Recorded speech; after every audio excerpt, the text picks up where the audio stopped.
அப்பாஜி. ராமகிருஷ்ணா, உனக்காரதி நாய். பிரபு எப்படி இருக்கிறார்? எப்போது வருவார்? என்ன சொன்னார்? சொல்லப்பா, நீ அவரை பார்க்க முடிந்ததா? வேதனைகளை சொன்னாயா? விளங்கிக் கொண்டாரா?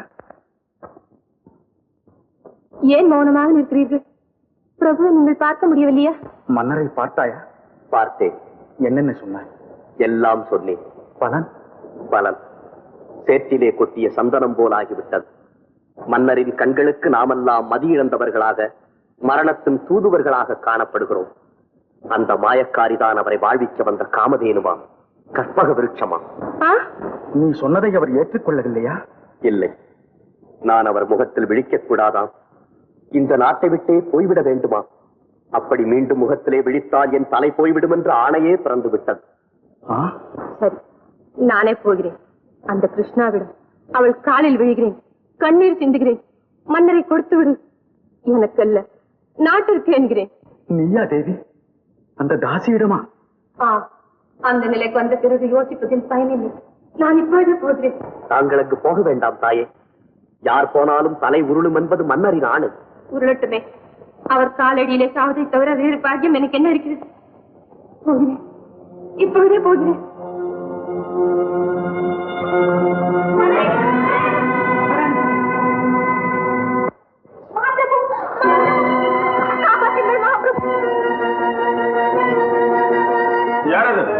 ஒரு பணிப்பெண் மகாபிரபு, மகாராணி மிகவும் ஆபத்தான நிலையில் இருக்கிறார்கள். கூப்பிட்டால் கூட பதில் சொல்வதில்லை. உடனே தாங்கள் போய் பார்க்காவிட்டால் மறுபடியும் அவர்களை பார்க்க முடியாது.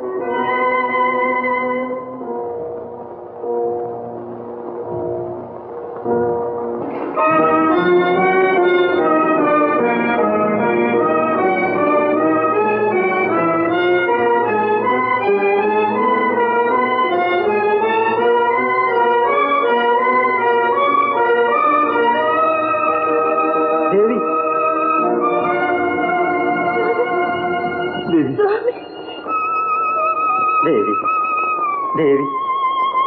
சுவாமி, என்னை மன்னித்து விட்டீர்களா சுவாமி? தேவி,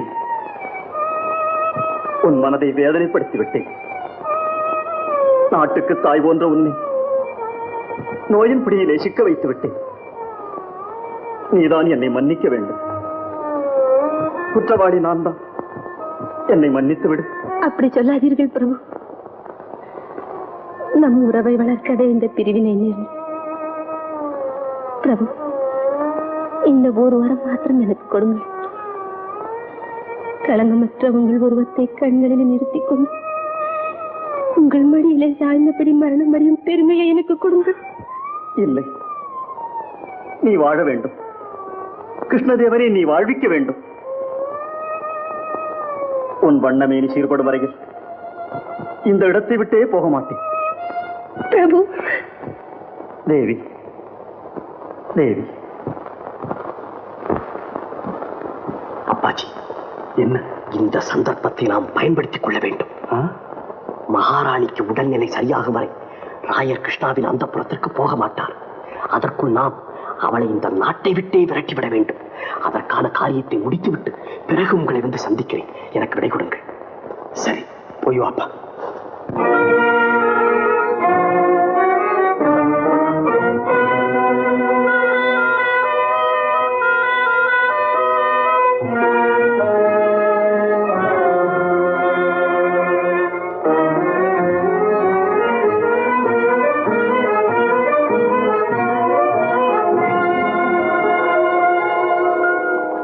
எங்கே வந்தாய்? அரசாங்க விஷயம்.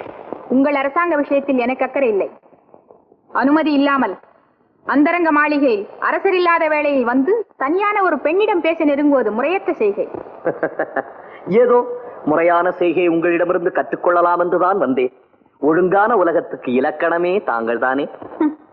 என்ன கேலியா செய்கிறாய்? சேச்ச, அந்தரி சுந்தரி நிரந்தரி என்று அரசர் போற்றி புகழும் இந்த அற்புத உருவத்தை நானா கேலி செய்தேன்? உன் புகழ் எனக்கு தேவையில்லை. ஏன் வந்தாய்? எங்கே வந்தாய்? அதை சொல்லிவிடு, விரைவில் போய்விடு. சொல்லிவிடுகிறேன், விரைவில் போய்விடுகிறேன். போனால் மீண்டும் திரும்பி வரமாட்டேன். அப்படியே திரும்பி வந்தாலும் தாங்கள் இங்கு இருக்க மாட்டீர்கள். என்ன உளறுகிறாய்? புரிய சொல். மேன்மை தங்கிய திருவாளர் செல்வி கிருஷ்ணாதேவி அவர்கள் விரைவில் இவ்விடம் விட்டு வெளியேற வேண்டும் என்பது அடியேன் தாசன் விண்ணப்பம். மன்னிக்க வேண்டும் கவிஞரே, நான் போக முடியாது. நான் ஒரு குற்றமும் செய்யவில்லையே. நீ குற்றம் செய்யவில்லை. உன் அழகு செய்த குற்றம், ஆபத்தான குற்றம், அரசாங்கத்திற்கே அழிவு தேடும் குற்றம். அரசர் என் அழகில் மயங்கினார், அன்பு வழங்கினார். அரசராயிற்றே, சம்மதிப்பது நம் கடமை அல்லவா என்று அவர் ஆசைக்கு நான் இணங்கினேன். என் காதலையும் சர்வ சுதந்திரங்களையும் அவர் கற்பணித்தேன். எண்ணிப்பார், நீ ஒரு பெண்ணாயிருந்தால் என்ன செய்திருப்பாய்? மயங்கிய மன்னரின் முகத்திலே தண்ணீரை தெளித்து, எழுந்திரும் மன்னவா, என்ன வேண்டி இருக்கிறது காதல், சூழ்ந்திருக்கிறார்கள் பகைவர்கள், தூளாக்க புறப்படுங்கள் என்று வாளை கொடுத்து வழி அனுப்பி வைத்திருப்பேன். ஆஹா, கற்பனை அற்புதம். ஆனால் காரியத்தில் நடவாது. பெண் ஒருத்தி வருவதாம், மன்னர் அன்பு கிடைப்பதாம், அவள் அதை வெறுப்பதாம். எந்த கதையிலும் இல்லாத கற்பனை. பகைவர்கள் சூழ்ந்திருக்கும் இந்த வேளையில் அரசர் நாட்டை மறந்து உன் காதல் வலையிலே கவிழ்ந்து கிடந்தார் என்றால் நாளைக்கு நாடு ஏது? நாடு இல்லை என்றால் அவர் ஏது? கிருஷ்ணா, வேண்டுமானால் உன் எடைக்கு எடை தங்கம் தருகிறோம். எங்கள் அரசரை எங்களிடமே விட்டுவிட்டு நீ போய்விடு. காதலுக்கு விலை பேச நான் இங்கே வரவில்லை. பொன்னும் புரளும் என் வரையில் மண்ணுக்கு சமானம். எனக்கு தேவை ராயர், அவரது அன்பு, சகலமும் எனக்கு அவரே. ஐயோ, தெரியுமே எனக்கு உங்கள் பாசத்தின் வரம்பு. விடிந்தால் மலர்ந்து பொழுதுபட்டால் கருகிவிடும் அரும்பு. கிருஷ்ணாதேவியாரே, நீங்களாக போகிறீர்களா அல்லது உங்களை போக வைக்க வேண்டுமா? என்ன? உனக்கு என்ன தைரியம்? மன்னர் இல்லா வேளையில் வந்து என்னையா பயமுறுத்துகிறாய்? அவரிடம் சொல்லி உன்னை என்ன செய்கிறேன் பார். போவழியே. இப்போதாவது புரிந்து கொள் உன் நிலையை. உனக்கு குடிக்க தண்ணீரோ குடியிருக்க நிழலோ ஆகப்படாது இந்த சாம்ராஜ்யத்தில். நீ பெண் என்பதாலும் கலைப்பண்பு உடையவள் என்பதாலும் இவ்வளவு பொறுமையோடு சொல்லுகிறேன். இப்போதே இந்த வினாடியே போய்விடு. இல்லையேல் உன் கெட்ட எண்ணத்திற்கு தக்க தண்டனை விதிக்கப்படும்.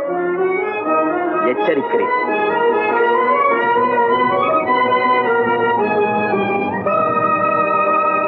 அந்த கிருஷ்ணா பேசும்போது வெறும் தேகவெறிக்காகவோ பொருளுக்காகவோ வந்தவளாக தெரியவில்லை. ஏதோ ஒரு அந்தரங்கமான விஷயம் அவளிடத்திலே புதைந்திருக்கிறது. அது என்னவாக இருக்கலாம்? அதுதான் தெரியவில்லை.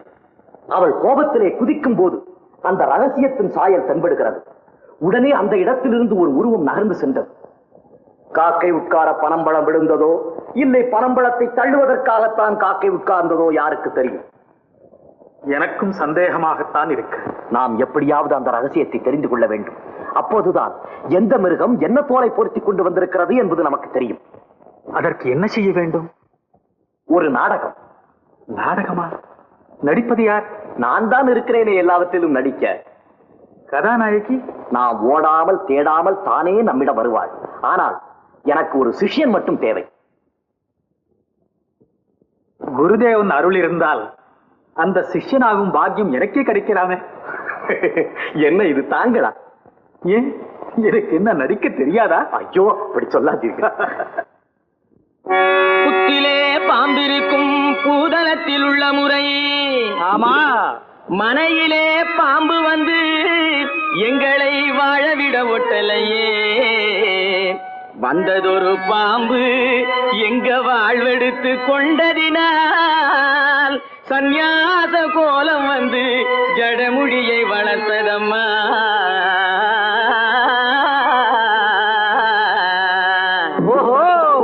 கோட்டையில ஒரு காலத்தில எங்க கொடி பறந்தது ராமாரி. கொடி பறந்தது ராமாரி. குட்டி வந்தாள் அந்த நேரம் இருந்தவ கூந்தல் பறக்குது கிருஷ்ணாரி. கூந்தல் பறக்குது கிருஷ்ணாரி. கோட்டையில ஒரு காலத்தில எங்க கொடி பறந்தது ராமாரி. கொடி பறந்தது ராமாரி. ஒரு குட்டி வந்தாள் அந்த நேரம் இருந்தவ கூந்தல் பறக்குது கிருஷ்ணாரி. கூந்தல் பறக்குது கிருஷ்ணாரி. நாட்டை எதிர்த்திட்ட பகைவர்களை நலிய வச்சோமே ராமாரி. நலிய வச்சோமே ராமாரி. வீட்டுக்கு வந்தவ பாட்டுக்கு தாளம் போட்டு கலங்குறோம் கிருஷ்ணாரி. கிருஷ்ணாரி ஹரே ராமாரி. ஹரே கிருஷ்ணாரி ராமாரி. கிருஷ்ணாரி ஹரே கிருஷ்ணாரி ராமாரி. கிருஷ்ணாரி. உன்னை வளர்த்தோம் மண்ணை வளர்த்தோம் புகழ் வளர்த்தோம் ராமாரி. உன்னை வளர்த்தோம் மண்ணை வளர்த்தோம் புகழ் வளர்த்தோம்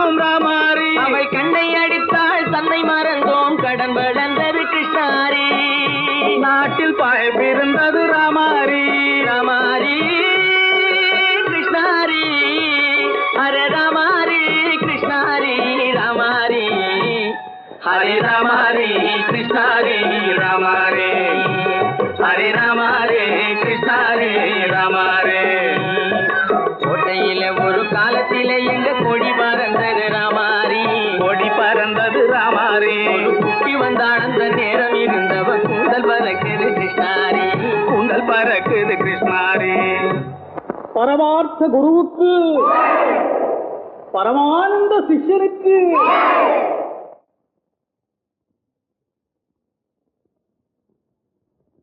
குருதேவா, கவலையால் தகிக்கப்பட்ட மக்கள் அஞ்ஞான உலகத்திலிருந்து விடுபட்டு மெய்ஞானம் தேடி தங்களை சரணடைகிறார்கள்.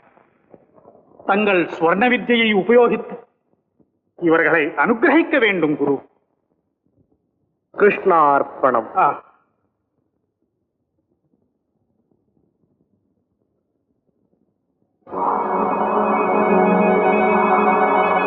புவனம் குருமார்க், குரு சிஷ்யன் மார்க். கிருஷ்ணார்ப்பணம்.